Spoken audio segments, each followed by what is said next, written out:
Hillary Clinton is still trying to figure it out, and her list of excuses for losing keeps growing. This time, she again insults the millions of Americans who didn't vote for her.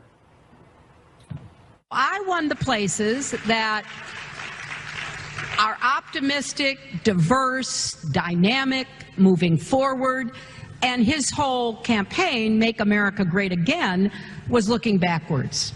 You know, you didn't like black people getting rights, you don't like women, getting jobs, you don't want to, see that Indian American succeeding more than you are. Whatever your problem is, I'm going to solve it.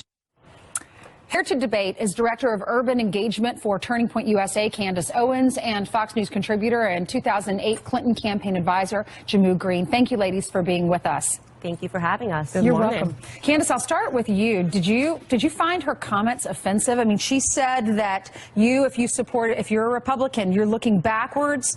You don't like black people getting rights, and you don't like women getting jobs. I think we've moved past offense. It's just insufferable at this point. I don't know when she's going to go away. What this proves to us is that the Democrats do not have a platform to stand upon in 2020. It's going to be more or less the exact same, doubling and tripling down on the tactics of race baiting. And quite frankly, America is tired of it. It's time to move on and close this chapter entirely. Hillary Clinton has every single right to answer questions, to talk about her race. Trying to describe it as being bitter and angry, I find that to be really a little bit sickening. And what Hillary says is not what the Democratic Party says. Those two things are not necessarily connected, even though Republicans I find that to be really disingenuous for you to stand up there as a black American and defend the Democratic Party when we understand that over the last 60 years, they have completely decimated our communities. That is not an opinion. That is a matter of a fact. Single motherhood is up 71%. That is 100% a fact that single motherhood is up 71%.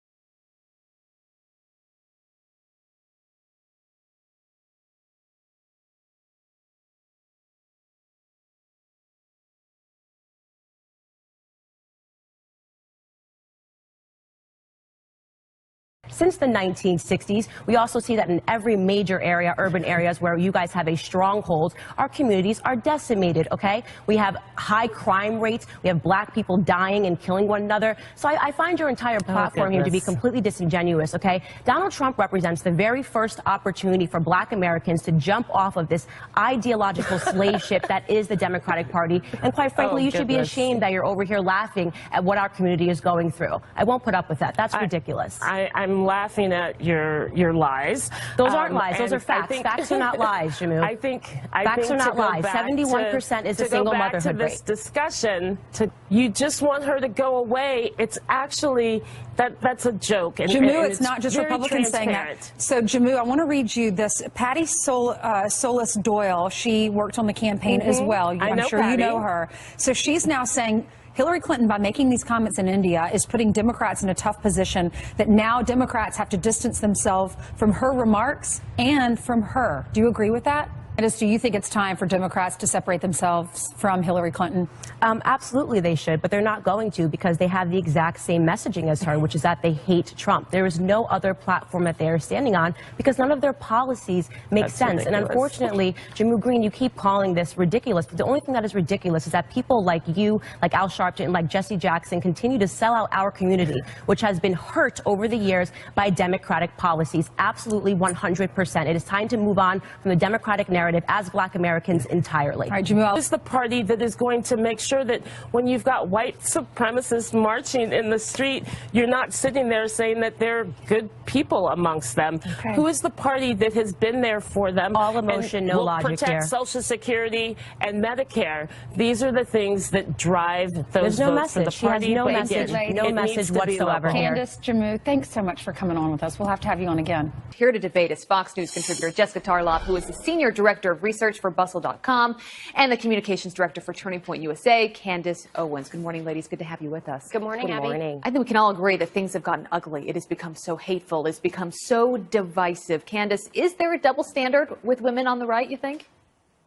Of course, there's a double standard. I mean, it's incomprehensible and indefensible, and anybody with a modicum of decency will admit that what's going on here is wrong. I can't even fathom a world where Obama's daughters are threatened with pedophilia by somebody in Hollywood in the same week that someone in his administration is kicked out of a restaurant with 7 members of their family just for wanting to eat. We would never hear the end of the claims of racism. This would not be allowed whatsoever, and it should not be allowed just because this is Donald Trump's administration. Jessica, your response?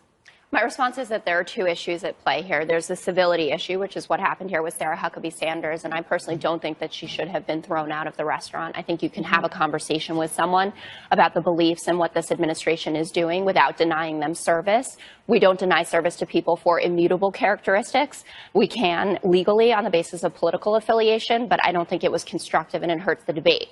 The other side to the issue is the fact that Republican women want to be deemed feminists, and they want to have the same kind of clout as women on the left who are actually advocating for policies that help women, whereas the policies out of this administration actually hurt them, like refusing to raise. But women that work for the president, they wouldn't say that. They would say actually the opposite. They would say that we believe in these issues and we feel like they help women. Yeah, you can say whatever you want, but the statistics don't lie. We know that if you raise the minimum wage, 2/3 of people in this country on the minimum wage are women. They need that help. We know that there is assault on women's health care rights from this administration, things like that. Jess, please, I hate this selective feminism that we hear on the left all the time, okay? Well, don't make this a feminism issue because it's not a feminism issue. But it is, when you're going out and attacking women, you're not, I'm not done, okay? When you're going out and attacking women, you are not a feminist.